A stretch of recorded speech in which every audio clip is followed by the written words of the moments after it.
হযরত ইবনু আব্বাস রাদিয়াল্লাহু তাআলা আনহু হতে বর্ণিত, তিনি বলেন, রাসূলুল্লাহ সাল্লাল্লাহু আলাইহি ওয়াসাল্লাম বলেছেন, শয়তান ওৎপতে বসে থাকে, অর্থাৎ বসে থাকাকে আবশ্যক করে এবং সর্বদা লেগে থাকে আদম সন্তানের কালবের উপর।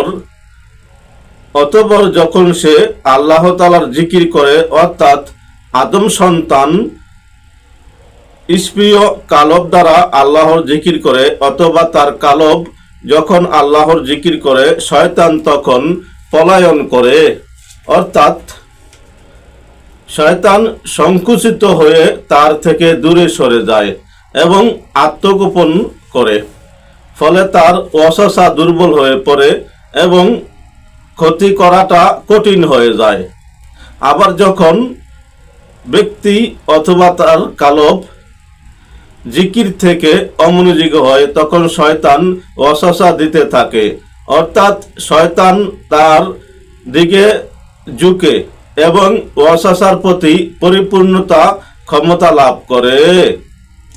মিরকাতুল মাফাতিহ ৫ম খণ্ড, পৃষ্ঠা নং ৮০।